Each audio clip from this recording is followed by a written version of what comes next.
Sobrang busy pero okay lang dahil ito nga ang pinaka-importanteng araw sa buhay namin. Dahil ngayong araw ay anniversary namin ni Lowell at 11 years na nga pala kami mga mare. Ang tagal na, no? Sa mga oras na ito ay umuna na nga pala ako sa bayan dahil dadaan pa nga ako ng parlor. Magpapakulot nga lang ako nitong dulo ng aking buhok dahil hindi ko nga kayang gawin sa sarili ko. Ako na nga lang talaga sana ang gagawa nito pero hindi ko pala kaya. Mahirap pala pag sa sarili mo gagawin. Sinisimulan ko na nga sa bahay ang pagkukulot pero bago pa nga lang ay napaso na nga yung aking tainga. Hindi ko nga alam na dapat pala kapag magpapakulot eh hindi nga nagko-conditioner o wala nga nilalagay na kung anik-anik sa buhok. Kaya naman medyo nahirapan nga si Madam Bembem dito sa buhok ko at napatanong na nga lang kung anong araw ang nilagay ko sa buhok ko. Ang dulas daw kasi mga mare. Saktong pagkatapos ko nga sa parlor ay nandito na nga rin pala si Lowell sa bayan at nag-abang na nga lang kami ng jeep papuntang Calawag. Wala nga kaming sariling sasakyan kaya naman for the commute nga ang mga person. Pero hayaan mo pagyaman natin, ibibili kita ng pangarap mong sasakyan, yung Honda Civic, pero ngayon yung sa piyesta lang ang kaya natin.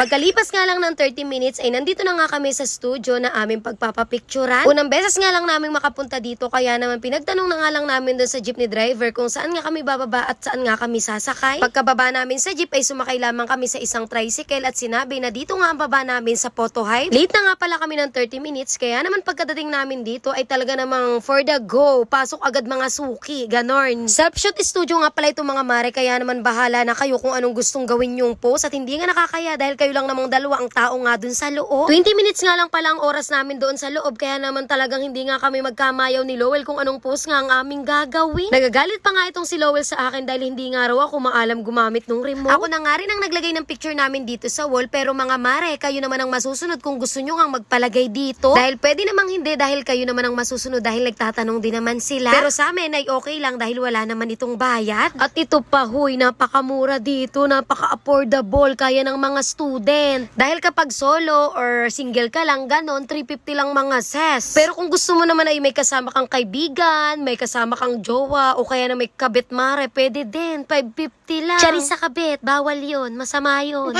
20 minutes na mga zis, tapos na kami dun sa studio at hindi pa nga pala kami nag-aalmusal kaya naman for the gutom na nga ang mga person. Kaya naman para sa aming breakfast at kasama na nga ang aming tanghalian ay dito na nga kami dumiretso sa Jollibee sa Calawag. Hindi na nga kaya ng gutom namin kaya dito na nga kami sa Calawag nag-Jollibee. Tsaka mas masarap daw kasi ang chicken dito tsaka spaghetti. Charis.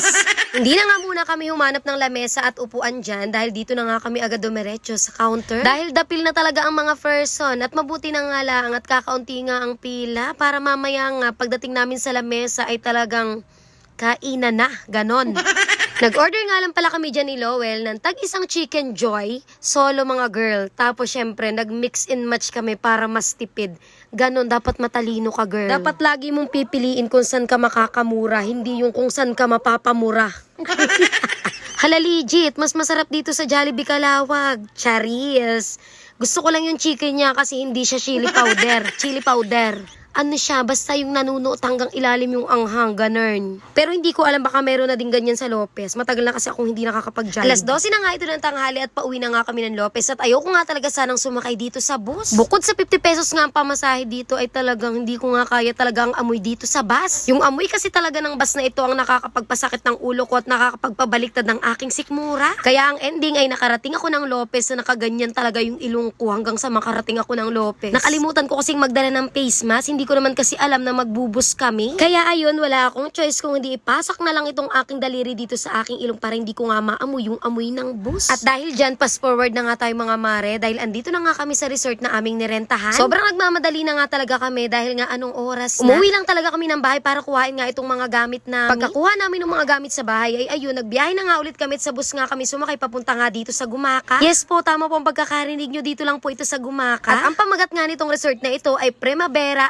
Alfresco Farm and Resort. At as usual, late na naman kami dahil dapat 2 PM ay naka-check-in na nga kami pero 3 PM na nga kami dumating. Pangalawang beses ko nga palang makapunta dito ngayon at nung una nga ay gabi nga nung pumunta kami dito at birthday nga yun ng aking katrabaho. Ito nga pala yung napili naming kubo at para nga lang ito talaga sa magkopol. Sa loob nito ay may sariling ang banyo at meron nga ding 2 towel kaya hindi mo na nga kailangang magdala. Hindi lang yun dahil marami nga itong freebies at ayoko na nga lang ding isa-isahin. Charot, may libreng tubig din tas may libre nga ding kape tapos Tapos meron din sila ditong electric kettle, pwedeng-pwede nyo yung gamitin. Kainitan nga yung dating namin dito dahil 3 PM nga ito ng hapon at talagang nakakapagod nga yung sikat ng araw, sobrang init. Sa pagod ko nga, hindi ko nga namalaya na nakatulog na pala ako habang nagse-cellphone. Nung wala na nga yung sikat ng araw ay inaya ko na nga si Lowell dito sa labas para dito nga kami makapagpahangin. Nilibot ko lang saglit itong lugar para makita kung ano nga ang meron dito. Sobrang laki na nga ng kanyang pagbabago dahil year 2022 nga nung last nga ako na pumunta dito at hindi pa nga ito ganito ang itsura. Noon pa man ay maganda na ito pero ngayon ay mas lalo nga nilang pinaganda. Dati nga ay wala ang reception hall dito pero ngayon ay meron na. Sobrang lawak nga ng resort na ito at talaga namang makakapagmuni-muni kayo at literal na makakapag-relax talaga. Dahil sobrang tahimik talaga dito. Tapos alam nyo ba na solo lang kami dito kaya naman parang talagang nirentahan namin itong buong resort. At dahil madilim na nga ang kapaligiran, so ayun na nga, gagamitin na namin itong swimming pool dahil sayang naman binayaran namin to kasama to sa bayan. So ayun, nagmahalan lang muna kami dito sa gilid, nagkwentuhan ng mga kung anek-anek sa buhay, yung mga ganon. Pero charot, nag-aaway ata kami dyan. Sobrang wiling-wiling nga kaming maligo dito sa swimming pool dahil nga mainit yung tubig niya mga mare, hindi siya malamig. At dahil hindi ko nga na video yung aming pagkain ng gabihan, ay ito na nga at i-overlay ko na lang para makita ninyo. Gusto ko nga isama ito dito dahil nga sobrang masaya kami dito sa aming pagkain. Ang sarap kasi nung sinigang nila dito. Si Lowell nga ang tuwang-tuwa dyan dahil nga yung kanilang sinigang ay may lahok na San Fernando. Paborito niya nga yun, kaya naman talagang ligayang-ligaya niya dun sa aming ulam. Tapos basta kompleto siya sa gulay, tapos nagpaad nga din pala ako dyan ng 2 boiled egg dahil nga gusto ko ng itlog. Wala lang, masaya lang ako dahil masarap yung pagkain. Mahigit 1 oras din pala na nakababad nga kami dito sa swimming pool at pagkatapos ay bumalik na nga kami dito sa kubo para makapagpahinga at makatulog. Oh, anong hinahanap mo? Umaga na to, opo, umaga na. Wala pong video kagabi. Bawal ka dun, bawal ang istorbo para makapag-sleep ng maayos, ganon. At ayun na nga, umaga na nga ito, diba? Ay di syempre, mag-aalmusal naman. Kagigising ko nga lang nito at nagche-check nga ako ng aming kakainin. Alas 6 pa nga lang ng umaga ay ginigising ko na nga itong si Lowell. At kako ay lumabas na nga kami dito para makaligo nga kami ng maaga. Inaaya ko nga siya ng mas maagap dahil nga maya-maya ay talagang mainit na nga ang sikat ng araw dito. Nanawa na lang talaga ako sa pagising sa kanya kaya naman nauna na nga ako dito sa swimming pool at hinayaan ko nga siya doon. At kung hindi ko pa talaga gagamitin ang aking pagiging dragon ay hindi talaga siya gigising mga ate. Naka-order na nga pala kami ng kakainin dyan na almusal kaya naman dito muna ako sa swimming pool nagpalangoy-langoy. Samantalang itong aking jowa ay nandito nga lang sa Gedli at nanghihimuta pa, Diyos ko.